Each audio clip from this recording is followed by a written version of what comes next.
All Kerala government contractors അസോസിയേഷൻ്റെ താലൂക്ക് സമ്മേളനം നടത്തി. All Kerala government contractors association taluk സമ്മേളനം ജില്ലാ പ്രസിഡന്റ് UN രാമചന്ദ്രൻ ഉദ്ഘാടനം ചെയ്തു. താലൂക്ക് പ്രസിഡന്റ് KS സുധീഷ് അധ്യക്ഷത വഹിച്ച സമ്മേളനത്തിൽ ജില്ലാ രക്ഷാധികാരി പാവു ജോസഫ് മുഖ്യാതിഥിയായി സംബന്ധിച്ചു. Taluk secretary BP Prasoon report അവതരിപ്പിച്ചു. ട്രഷറർ PH മുഹമ്മദ് റാഫി കണക്കുകൾ അവതരിപ്പിച്ചു. ഭാരവാഹികളായ OG Babu, K Manoj Kumar, KD Biju, NP Davis, CV Rajesh, PA Baiju, CV Santhosh തുടങ്ങിയവർ സംസാരിച്ചു.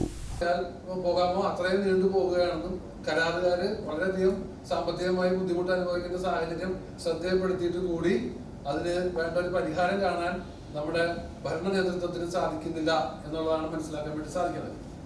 ഞാൻ പറയുന്നത് നമ്മള് ഇപ്പൊ ഈ പ്രൈസ് സോഫ്റ്റ്വെയറിലൂടെയാണ് ഈ പരിപാടികളൊക്കെ ചെയ്തുകൊണ്ടിരിക്കുന്നത്.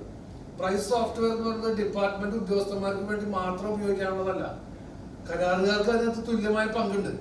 നമ്മളിത് ഡിപ്പാർട്ട്മെന്റിൽ അഗ്രിമെന്റ് വെക്കാൻ ചെല്ലുമ്പോൾ അവർ ആ പ്രൈസ് ഓപ്പൺ ചെയ്ത് അതിൽ പറയുന്ന ഡോക്യുമെന്റ്സ് സബ്മിറ്റ് ചെയ്യുക എന്നുള്ള ഒരു ബാധ്യത മാത്രമായിട്ട് നമ്മൾ ഒതുങ്ങി ചേർന്നിരിക്കുന്നത്.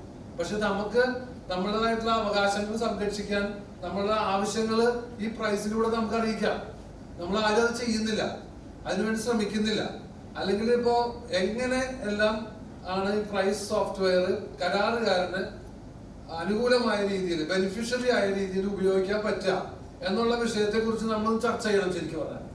എന്നിട്ട് ആ സോഫ്റ്റ്വെയർ എടുത്തു വെച്ച് ആ സൈറ്റ് ഓപ്പൺ ചെയ്ത് അതിനകത്ത് ഏതെല്ലാം സ്റ്റേജിൽ നമുക്ക് നമ്മുടെ ഗ്രീവൻസസ് അതിനകത്ത് അറിയിക്കാൻ പറ്റുമെന്നുള്ളതിനെ കുറിച്ച് നമ്മളൊന്ന് മനസ്സിലാക്കണം.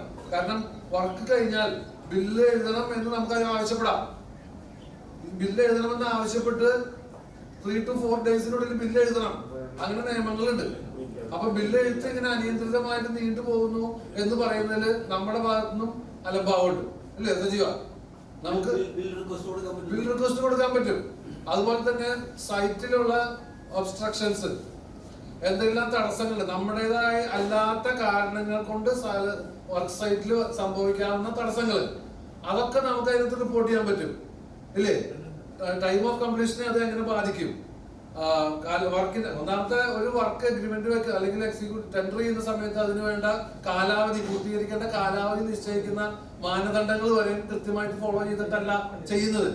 അവരൊരു വർക്ക് എമൗണ്ട് നോക്കും. ഒരു പക്ഷേ എനിക്ക് തോന്നുന്നത് സൈറ്റ് പോലും ചിലപ്പോൾ ഈ ഉദ്യോഗസ്ഥന്മാർ കണ്ടിട്ടുണ്ടാവില്ല. അവരൊരു കൗൺസിലറുടെ ലെറ്ററിന്റെ അടിസ്ഥാനത്തിൽ ആരോ ഓരോ ഓവർസീർ പോയി എസ്റ്റിമേറ്റ് എടുത്തു, ആ എമൗണ്ടിന്റെ ആനുപാതികമായിട്ടാണ് അതിന് കാലാവധി നിശ്ചയിക്കുന്നത്.